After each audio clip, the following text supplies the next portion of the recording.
오늘도 이 시간에 주의 전에 나와 하나님을 의지하고 하나님을 예배한 여러분들에게 하나님의 놀라운 은혜와 또 기도의 응답이 있기를 주님의 이름으로 간절히 축원합니다. 오늘은 예수님의 십자가상에서 말씀하신 다 이루었다라는 제목으로 또 여러분과 함께 말씀을 나누고자 합니다. 우리는 살아가면서 여러분 자기 스스로에게 이런 질문을 가끔씩 합니다. 나는 과연 내가 지금까지 살아가면서 지금의 내 삶을 잘 살아가고 있는가? 또는 내 인생의 마지막 순간에 내가 만약에 할 말이 있다면 그 한마디는 어떤 말을 남길 것인가? 여러분 이런 생각을 해보지 않았습니까? 지금까지 내가 살아오면서 내가 살은 삶이 정말 잘 살고 있는 삶일까? 올바른 삶일까? 진리의 삶일까?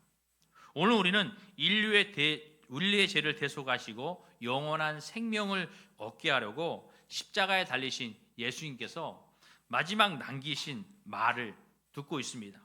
십자가 위에서 너무나도 감당하기 힘든 고통 속에서도 예수님은 분명한 목소리로 말씀하셨습니다.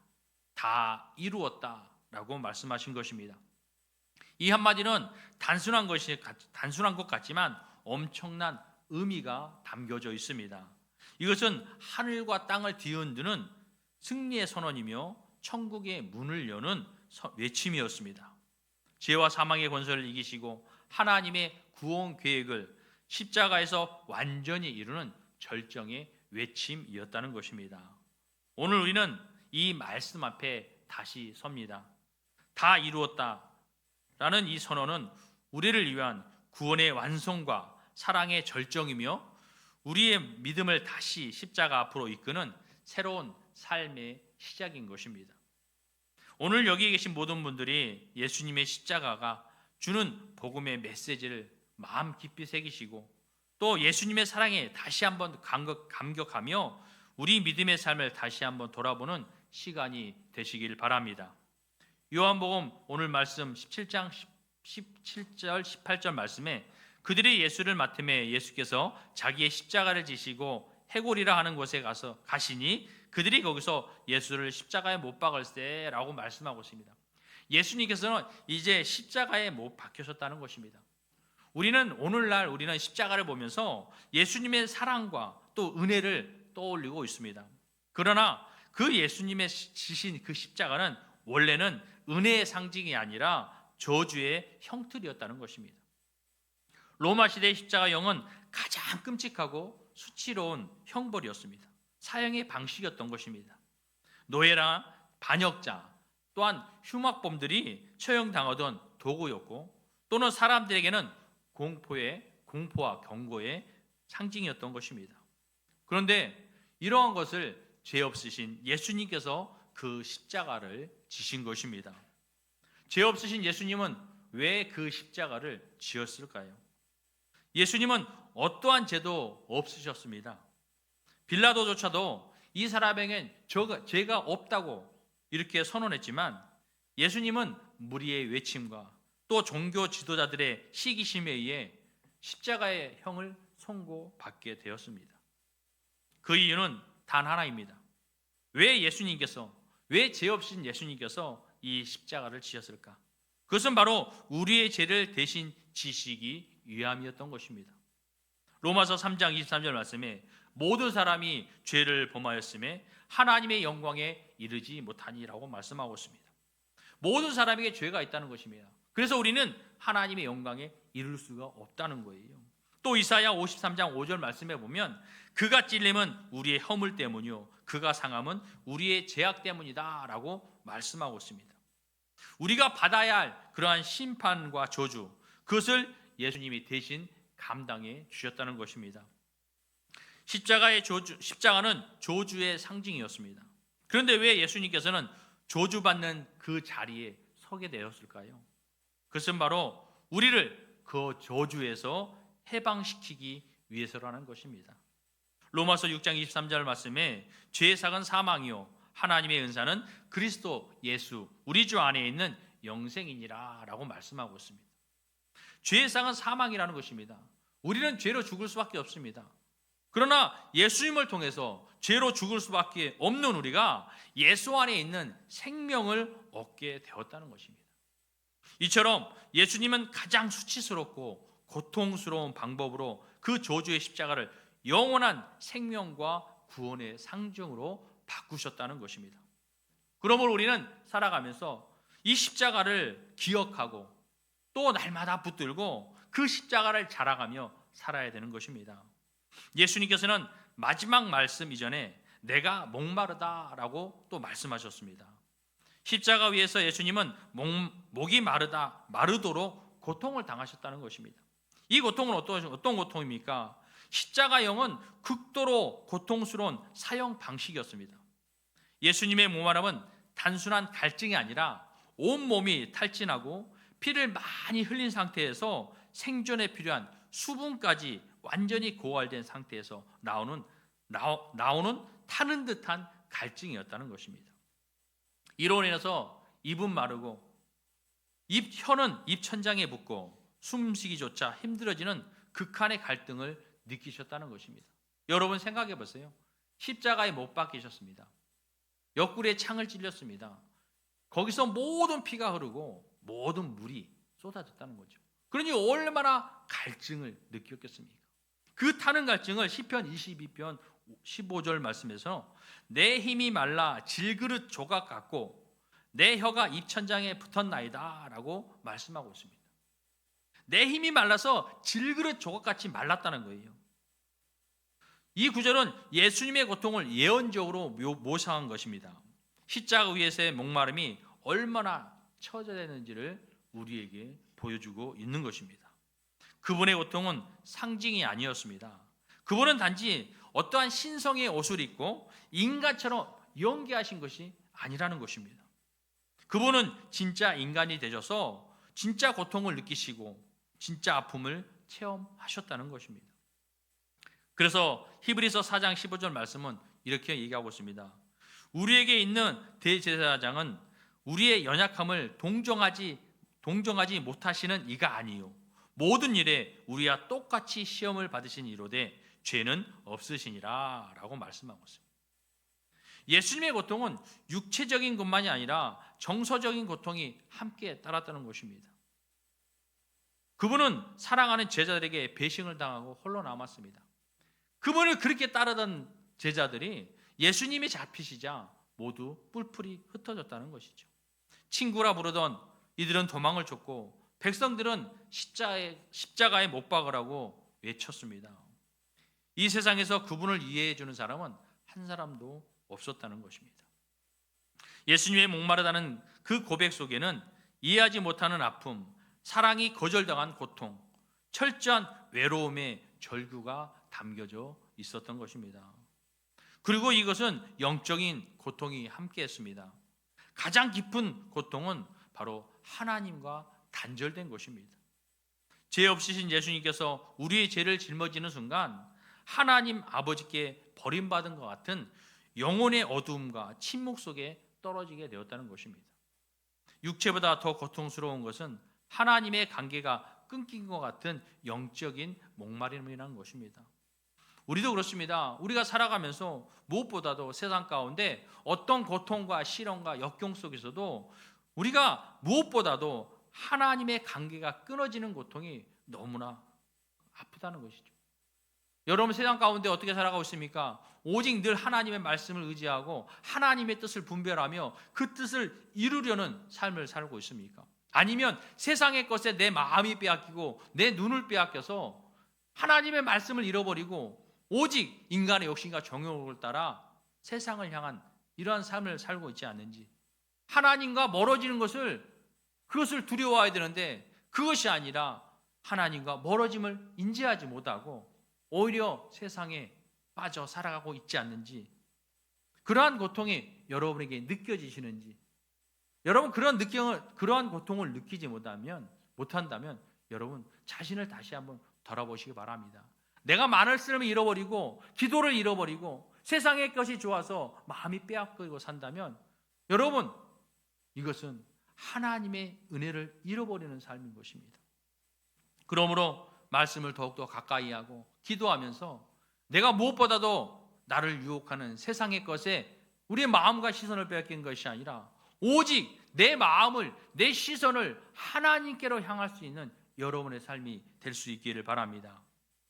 예수님은 내가 목마르다는 그 고통 속에 공감하시는 그것은 바로 하나님의 외침이었습니다. 예수님께서 내가 목마르다라고 하는 것은요, 우리를 위한 공감하기 위한 외침이었다는 거예요.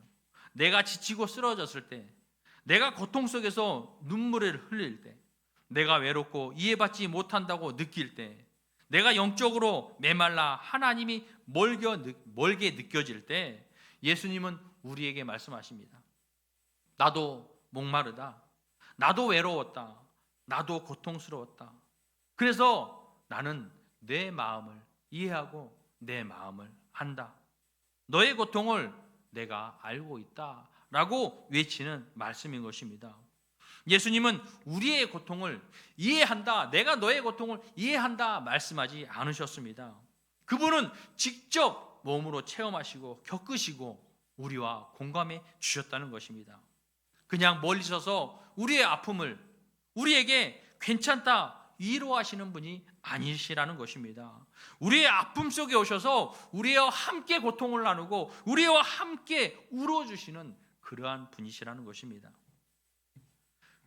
다시 30절 말씀 봅니다. 예수님께서 신포도주를 받으신 후에 이르시되 다 이루었다 하시고 머리를 숙이시니 영혼이 떠나가시니라 말씀합니다.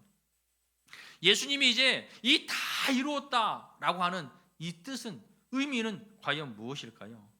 그것은 첫째로 구속 사역의 완성을 이루셨다는 것입니다.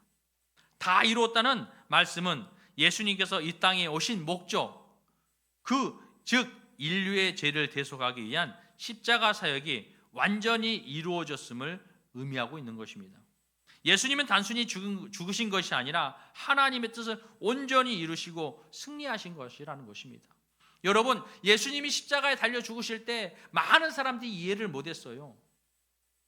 그리고 많은 사람이 조롱했습니다. 내가 하나님의 아들이면, 네가 신이면 십자가에서 내려와 봐라, 이렇게 말했습니다. 그러나 예수님께서는 하나님의 뜻을 이루시기 위하여 스스로 십자가를 지셨다는 것입니다. 여러분, 복음은 무엇입니까? 하나님이 우리를 창조하시고 하나님과 영원히 함께 사는 좋은 관계를 이루던 우리가 하나님의 뜻을 어기고 그 계명을 어기고 하나님과 멀어진 것입니다. 그런 우리를 가만히 내버려두지 않으시고 우리를 사랑하셨습니다. 하나님은 우리를 사랑하셔서 예수 그리스도를 이 땅에 보내시고 누구든지 그 예수를 믿으면 구원을 얻도록 허락하셨다는 거예요. 그런데 많은 이들은 그 예수를 믿지 않았습니다. 지금도 여러분 이 땅에 얼마나 그리스도인 인구가 얼마나 됩니까? 어떤 조건이 있는 것이 아니라 누구든지 예수 그리스도를 믿으면 구원을 얻는 것입니다. 예수님께서는 하나님의 뜻을 이루기 위해서 오셨다는 거예요. 그것을 이뤘다는 거예요. 수천 년 하나님의 계획을 이루기 위하여 예수님은 그렇게 힘들고 어려운 극한의 고통 속에서도 마다하지 아니하고 하나님의 뜻을 이루기 위하여 십자가에 지셨다는 것입니다. 그러시고 다 이루었다. 바로 구속 사역에 완성하셨다고 말씀하신 것입니다. 둘째는 하나님의 약속의 성취인 것입니다. 구약 성경에서 예언된 메시아의 고난과 구원의 계획이 십자가 위에서 모두 성취되었다는 것입니다. 예수님은 그 예언들을 하나하나 이루시며 다 이루었다고 선언하셨던 것입니다. 구약의 성경은 무엇입니까? 오실 메시아에 대해서 이야기하고 있습니다. 신약의 성경은 오신 메시아여 기록하고 있습니다. 그 구약의 모든 것들을 예수님께서는 이루셨다는 것입니다. 세 번째는 새 언약의 시작입니다. 예수님의 죽음은 옛 언약을 마감하고 은혜와 진리로 이루어진 새 언약의 문을 여셨다는 것입니다. 이제는 율법이 아닌 믿음으로 의롭게 되는 길이 열리게 되었다는 것입니다. 여러분, 예수 그리스도께서 십자가에 죽으심으로 말미암아 지금까지는 많은 사람들이 율법을 지켜야만 구원을 얻을 수 있다고 생각을 했어요. 그러나 여러분, 우리 같은 죄인이 여러분 어떻게 율법을 다 지킬 수 있겠습니까? 유대인들은 율법을 쪼개서 600여 가지의 율법을 나누었어요. 그리고 그것을 지켜야만 구원을 얻을 수 있다고 이야기했습니다. 하나님은 우리를 어떻게 했습니까? 우리에게 율법을 주신 것은 사람을 위하여 안식일을 만들었다고 이야기하고 있어요. 안식일은 사람을 위해 있는 것이지 사람이 안식일을 위하여 있는 것이 아닌 것입니다. 그러나 인간은 하나님께서 주시는 그 율법과 계명을 쪼개서 그 율법 앞에 얽매여 사는 거 있다는 것이었습니다. 그러나 예수 그리스도로 말미암아 우리는 그런 율법으로 말미암아 구원을 얻는 것이 아니라, 행위로 구원을 얻는 것이 아니라 믿음으로, 예수 그리스도를 믿음으로 말미암아 구원을 허락하셨다는 것입니다. 그래서 이제 새 언약의 시대가 시작되었다는 거예요. 그동안 우리는 그 율법 하나로, 율법 때문에 어떤 삶을 살았습니까? 죄인된, 날마다 우리의 삶이 죄책감으로 살았어요. 내가 하나님의 말씀을 알고 있는데, 내가 하나님의 말씀을 지켜야 하는데 그러지 못하고 세상에서 내 욕심과 종욕으로 하나님 말씀보다 그것을 따랐다는 거죠.